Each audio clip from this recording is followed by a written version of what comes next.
Hey everyone, Alexander here for Fridays at the Symphony. It's always a pleasure to share and discuss the symphonies of Antonin Dvorak, really in every way the Czech equivalent of the great German composer of the later 19th century, Johannes Brahms, in that an absolute genius of symphonies and of chamber music. Dvorak's 9 symphonies, Brahms, of course, only left us 4. Dvorak left us all 9, but it wasn't until the 1950s that all 9 of them were published, so they weren't properly numbered. So, as I was saying last time, many of us grew up with the Ninth Symphony, his New World Symphony, printed as number 5. Well, it's the 6th symphony that we're going to talk a little about today. This is a symphony that has not been completely neglected like the first 4 of Dvorak's 9 have been. It's always been, along with the 5th symphony, rather on the fringes of the standard repertoire. And it's easy to see why it is played from time to time, thankfully. It is a joyous and totally accessible and perfectly structurally composed late Romantic symphony in the nationalist vein in 4 very accessible symphonic movements. But as I was saying, Dvorak, like Beethoven, left us 9 symphonies. And as with the 9 symphonies of Beethoven, each of Dvorak's symphonies is a masterpiece, each one is different, and more to the point, each one is unique in its structural aims and in its expression.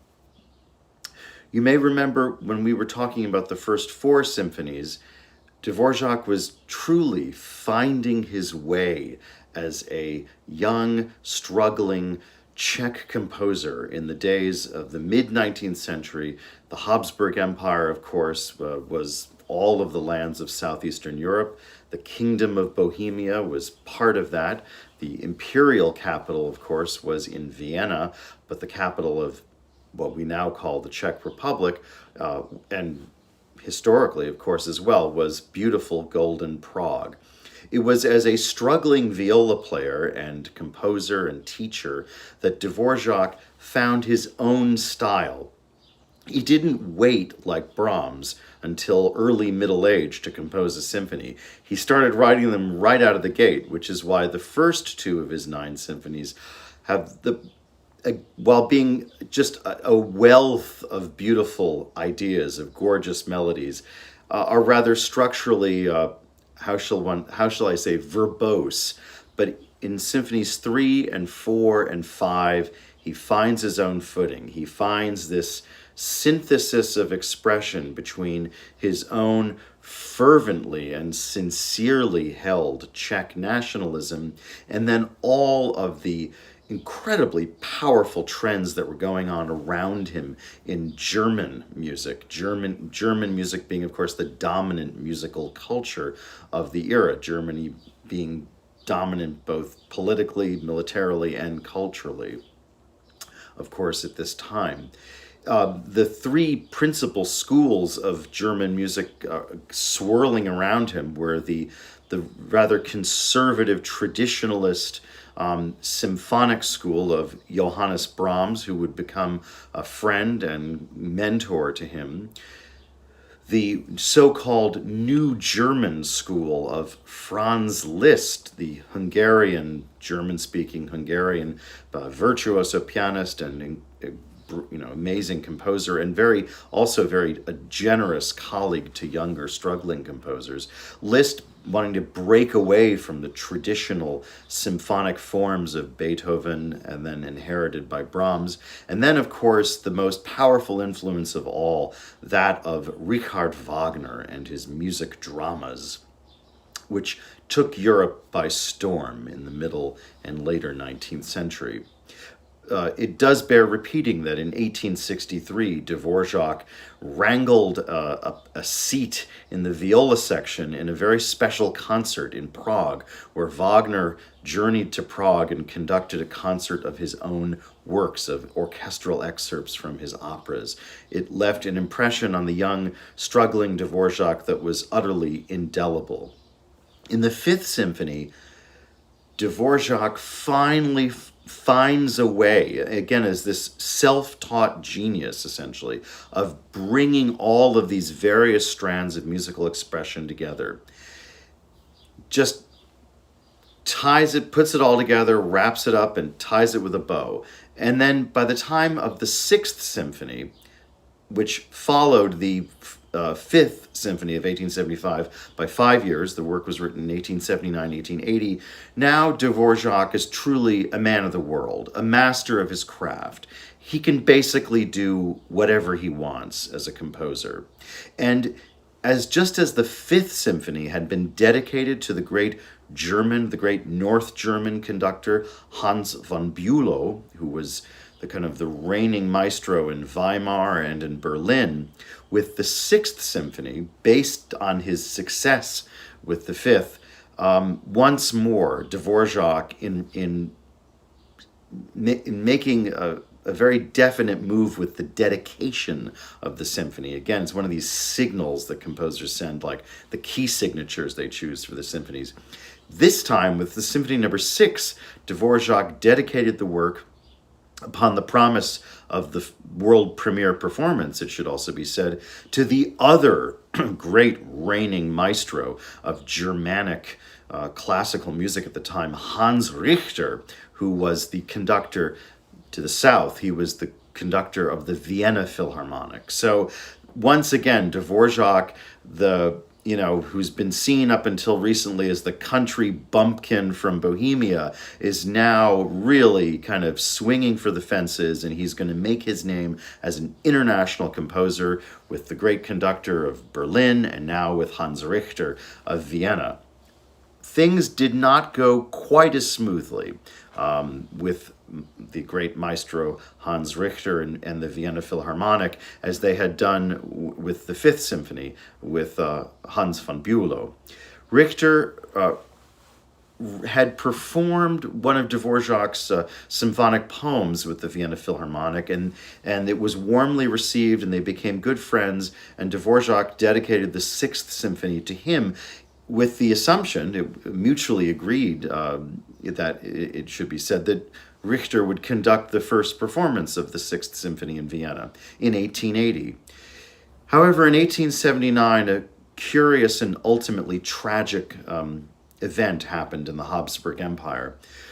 The reigning imperial forces in Vienna, most specifically the Emperor Franz Joseph himself, finally gave in to the concept that each of the different constituent realms of the Habsburg Empire, which of course was this vast, sprawling, magnificent, multicultural empire of different faiths, peoples, languages, ethnicities, everyone from Catholics, Protestants, Eastern Orthodox, and Muslims, all worshipped freely in the Habsburg Empire. So you can imagine all the different ethnicities, all the different languages spoken.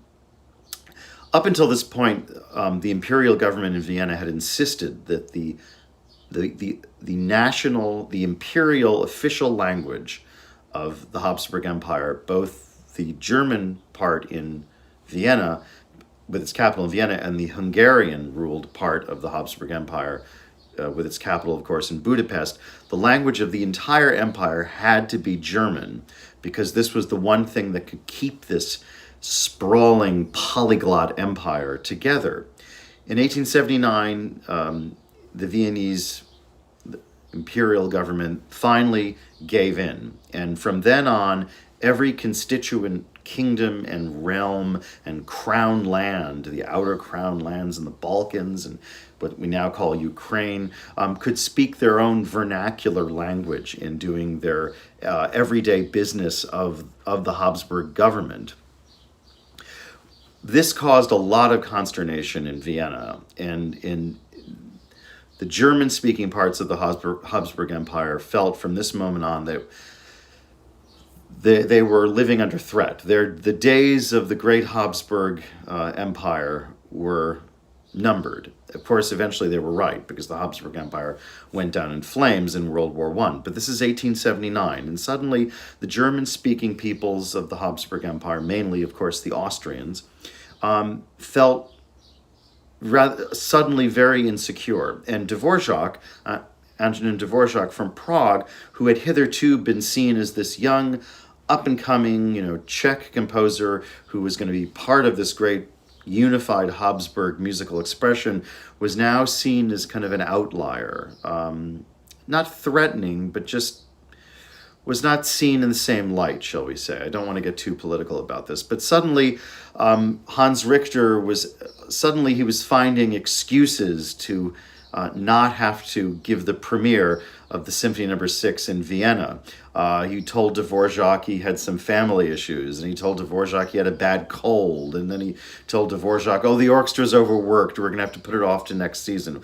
Well, Dvorak sooner or later got the inflection of Maestro Richter's nuances, and he said, fine, don't flatter yourselves, we'll do the premiere in Prague. And it was a year later, in 1881, that the Symphony No. 6 had a triumphant premiere but by then it had been formed. It's still the great Orchestra of Prague today.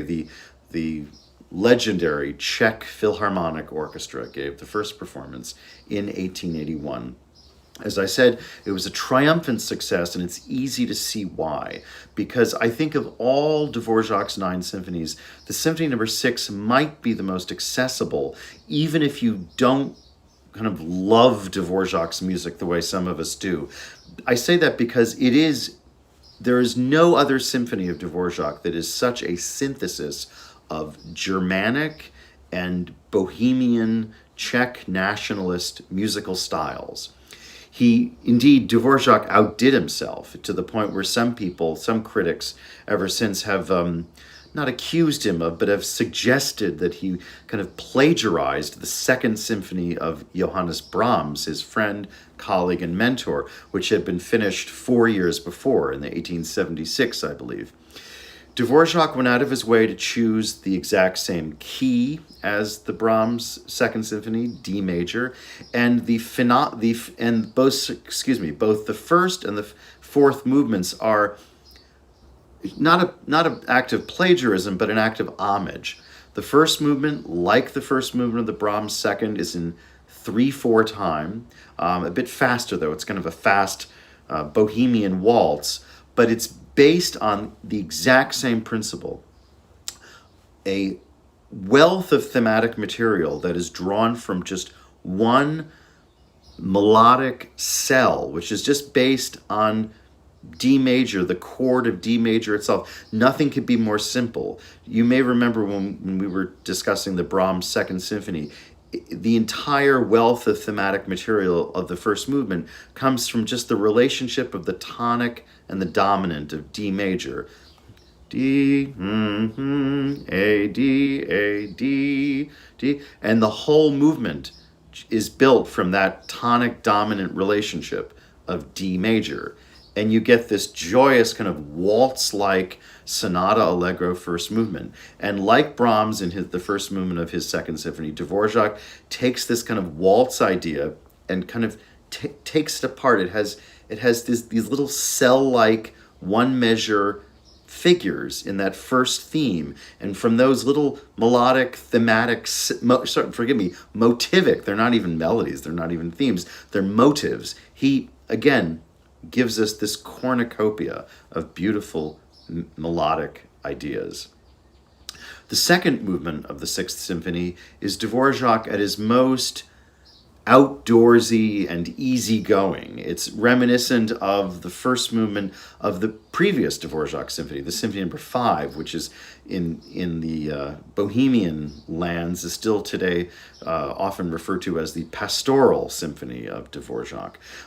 It's just this very gentle, not at all kind of challenging, just gently lyrical, expansive, slow movement of Dvorak that's in a very kind of a loose, open rondo form. In other words, it's kind of where there's a theme, which we'll call A, and it keeps coming back. So the form of the slow movement is just a very easygoing A, B, A, C, A, B, A. It's just the favorite tune just keeps coming back, and then there are all these developmental episodes. There are no particular challenges. It's a symphonic piece by Dvorak, which you just want to sit back and enjoy. The scherzo of the Symphony Number 6, my friends, this is the real business. If the second movement, that easygoing slow movement, is something that you may find a bit too easygoing, Dvorak tears you back to his attention with this amazing scherzo, which is in, like the scherzo of the Fifth Symphony, it's in the form of a Slavonic dance, but this time it's in the form of one of the most bracing and arresting of old Slavonic dance forms, one called a furiant, Furiant, in which there's this musical device in Western music we call a hemiola, Hemiola. A hemiola. What's a hemiola? Hemiola is where you have the rhythms of 2 and 3 going on simultaneously, like da da da da da da da da da. So the furiant of the Dvorak's Sixth Symphony Scherzo is this. It's, if you didn't see the score, you would think it was da da da da da da di da da da da da. It's not. It's di da da da da da da da da di da da. It's this amazing example of a real Czech folk dance, the furiant. You never forget it once you hear it. The finale is also unforgettable. Like the first movement, it is an openly, disclosed homage to the fourth movement, the finale of the Brahms Second Symphony. It's the same meter, the same key, even as with the first movement, it's even the same mood. The theme is almost, it bears an incredibly unmistakable resemblance to the theme of the main theme of the finale of the Symphony Number 2 of Brahms. I know what you're saying, plagiarism. No, Dvorak did not have to plagiarize anybody else's music. Dvorak was a person who got up every morning of his life and just wrote melodies.